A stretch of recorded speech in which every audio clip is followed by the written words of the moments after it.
Olá galera, mais uma edição do Câmera Aberta está começando.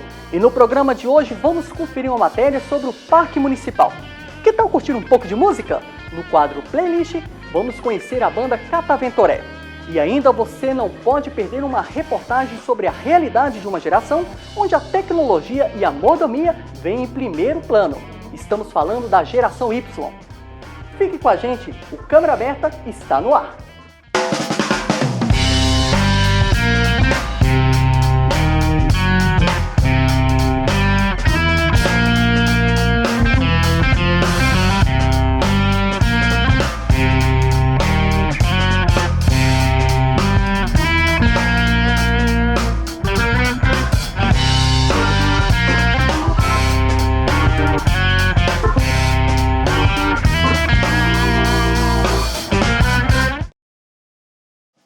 Um pedaço de verde no centro de Belo Horizonte.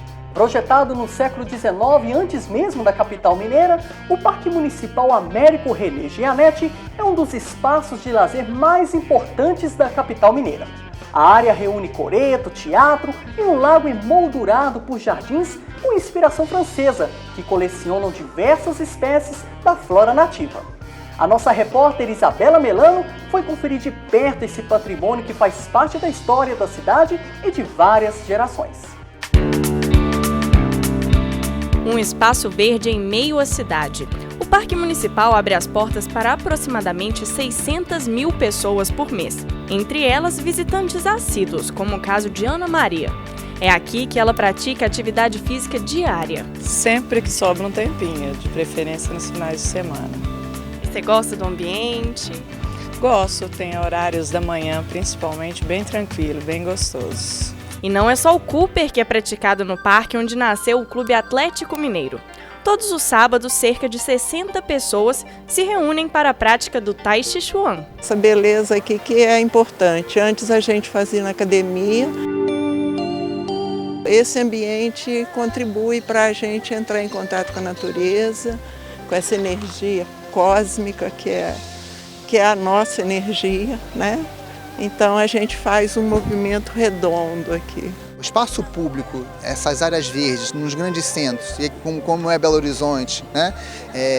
Pede isso para a gente até fazer o enfrentamento de vários problemas que a cidade oferece para a gente, no sentido de o ritmo de vida, a rotina do estresse do trabalho, os elementos estressores das relações de trabalho, a alimentação, etc, né? Pedem que a gente tenha uns espaços que façam uma outra orientação, uma orientação justamente de autocuidado, de corresponsabilidade no seu processo de saúde.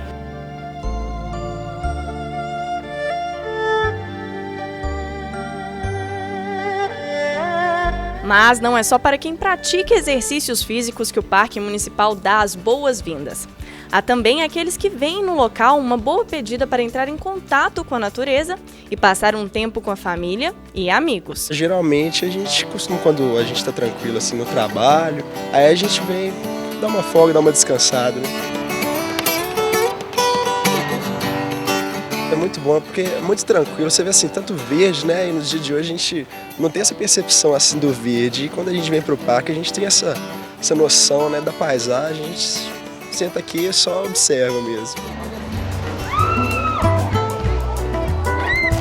Eu gosto muito de alimentar os peixes e andar no burrinho. Eu trago ele sempre aqui para ele passear aqui e ver como é que é bonito os animais e as plantas.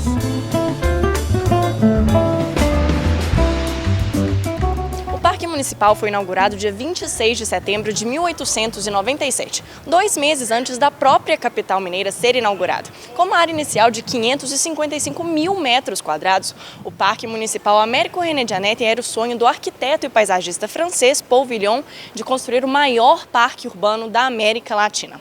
Hoje, com apenas 182 mil metros quadrados da área original, o parque é o patrimônio ambiental mais antigo de Belo Horizonte, com 280 espécies de árvores nativas e exóticas. À medida que a cidade foi crescendo, ele foi cedendo área para outras instituições da cidade, como os hospitais, como no Campo da América e outras regiões, prédios administrativos que ocorrem dentro da cidade, perto do Parque Municipal. É um patrimônio ambiental devido as espécies existentes aqui.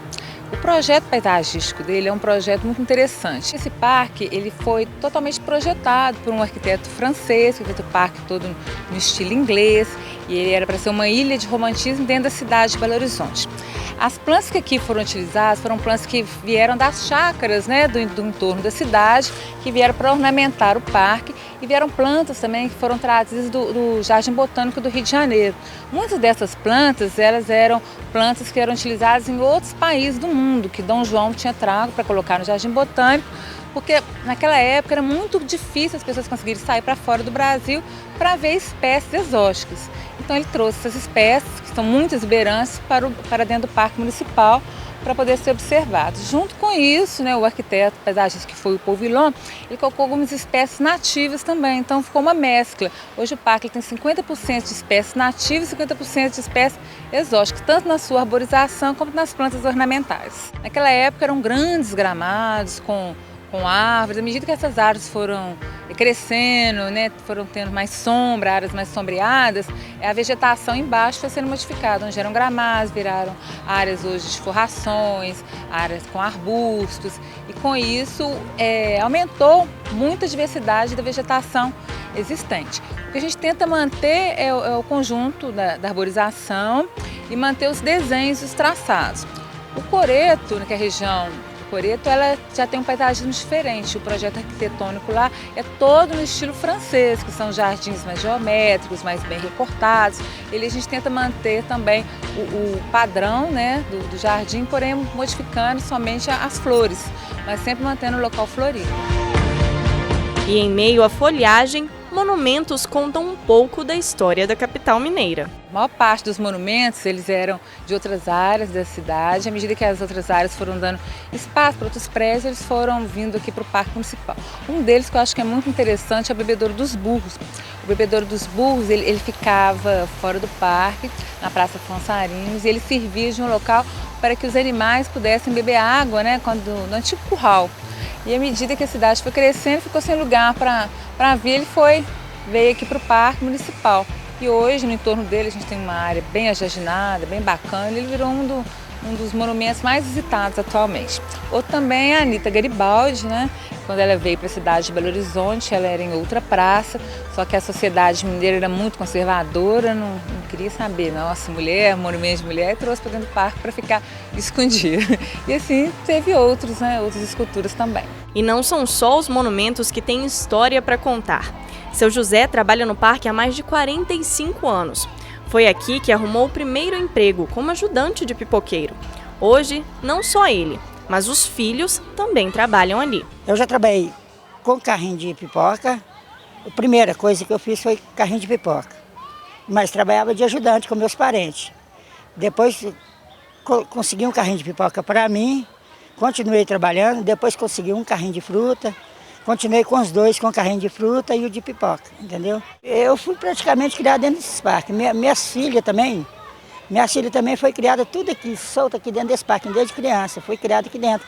E são criadas até hoje. Ainda tem casada que trabalha aí. Seu Francisco é outro que tem história para contar.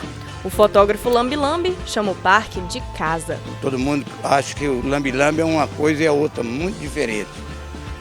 O Lambi Lambi é porque a gente trabalhava com chapa de vidro e a chapa de vidro tinha que lamber ela para saber que lado estava gelatina para fotografar.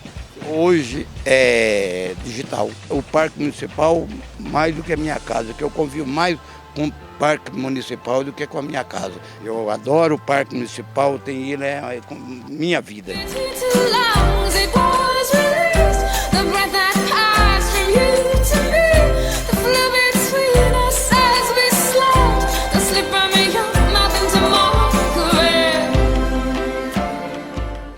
Vamos para um rápido intervalo, não saia daí, o Câmera Aberta volta já.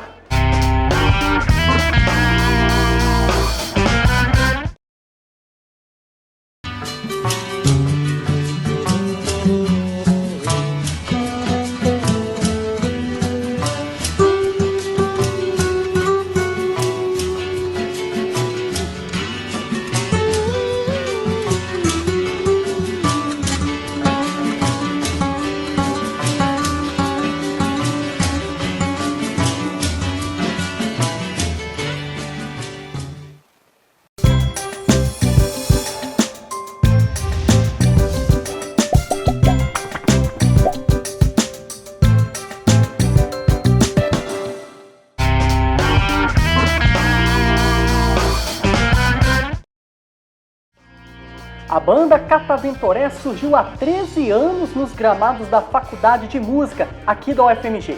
A sonoridade da zabumba e do pífano, tipicamente nordestinos, misturados com inspiração mineira, que gera um som criativo que tem conquistado cada vez mais espaço na cena nacional.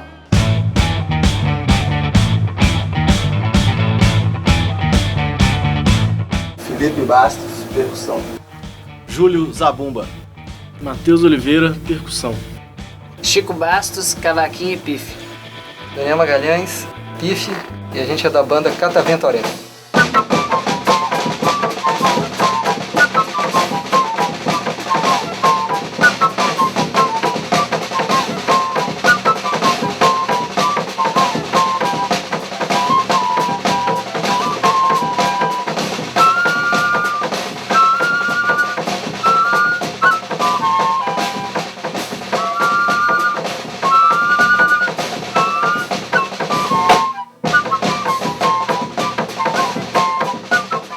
Estava na Federal começando a graduação, alguns colegas interessados em fazer um trabalho em torno da música brasileira, assim, né?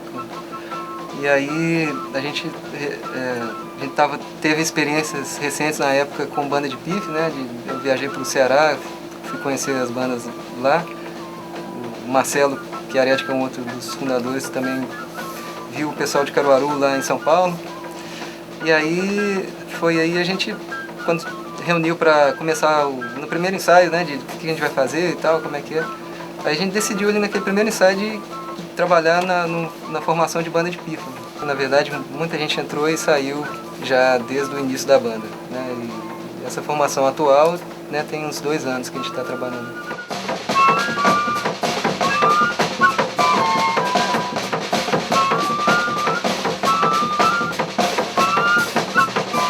História com o Cataventoré, eu fiz uma oficina com eles em Ouro Preto, ainda era outra formação, e num festival de inverno, e comprei um aparelho de pifes, né? Até cheguei a compor algumas coisas para pife anteriormente, antes de entrar para o grupo, e eu estudo flauta transversal, e quando o Matheus me ligou para vir participar do Cataventoré, eu achei super interessante.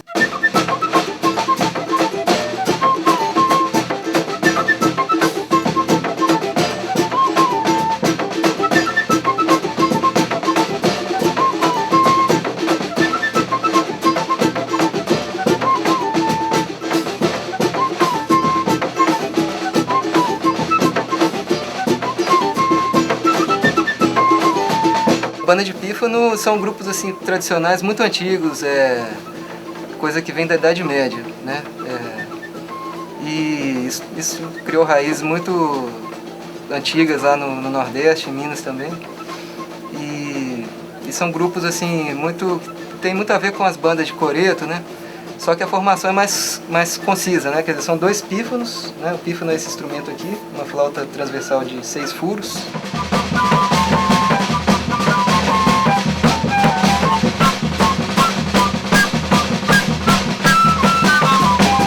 É uma experiência muito forte que eu tive lá no Ceará, de conhecer essas bandas, eu nunca tinha tido contato, né? E foi uma coisa muito cativante. É uma sonoridade que ela é muito orgânica, né? A gente viu lá, eu vi o pessoal, os senhores de 70 anos tocando pife e dançando ao mesmo tempo.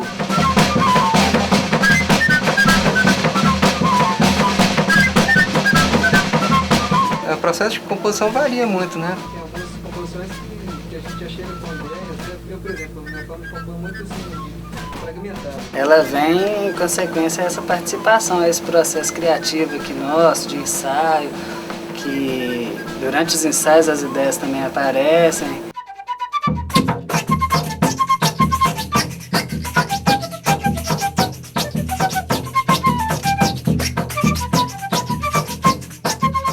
Demorou pouco tempo para eu começar a fazer as próprias flautas, né? No início eu usava... Comecei o grupo, na verdade, assim, uma coisa até curiosa, eu usando uma flauta do Nepal. E o Marcelo com a flauta da banda de pífano de Caruaru, do Biano, né? Do Sebastião Biano. e não eram exatamente afinadas, né? Tinha quase um semitone de diferença as duas flautas, dava um som assim um pouco forçado, assim, forçava um pouco né? Mas era o que a gente tinha na época para trabalhar e não foi um impedimento não. Mas aí foram meses com essas duas flautas e depois com a viagem para Pernambuco a gente trouxe uns pifes de lado.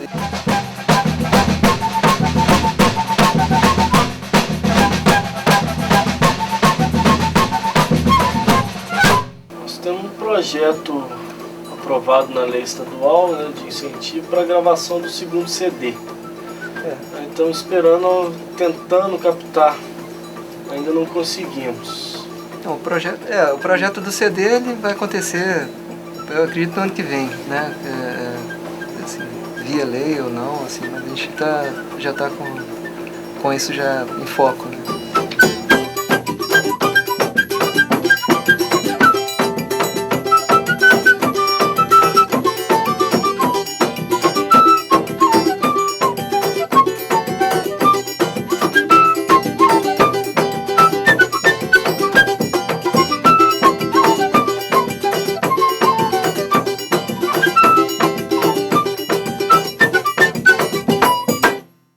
Imediatistas, bem informados, criativos e cheios de expectativas. Ao mesmo tempo impacientes, ansiosos e extremamente críticos. Você certamente já teve que lidar com alguém da geração Y ou talvez seja um deles. Considerada a geração do milênio ou geração da tecnologia, as pessoas que nasceram entre a década de 80 e os anos de 2000 possuem um comportamento peculiar que desafia a compreensão e a paciência das outras pessoas. Vamos entender um pouco mais dessa divisão de gerações e saber por que a geração Y é tão controversa. É com você, Gabriel. A comunicação anda cada vez mais atrelada ao meio virtual, mas ainda tem gente que não se acostumou com a quantidade de aparatos tecnológicos. Os cientistas apontam a época de nascimento como fator principal para o modo de pensar e conviver socialmente. Os estudos sociais costumam dividir as gerações da seguinte maneira: os tradicionais, que nasceram antes de 1945 e passaram pelo período de guerras, acostumados a lidar com rígidas estruturas políticas e profissionais. Os baby boomers, que são de 45 até 1965, marcados por uma preocupação com a paz e com o convívio social, otimistas e preocupados com a educação dos filhos. A geração X, nascida até a década de 80, que tem como característica um envolvimento maior com a vida pessoal e com a sensação de segurança, além de serem superprotetores com os filhos. Quem nasceu depois se enquadra na geração Y, que, diferentemente das outras, é composta por pessoas que não se preocupam tanto com o trabalho e são mais inteiradas com o ambiente virtual e com tecnologias. Essas pessoas também se preocupam mais com o prazer e com a liberdade.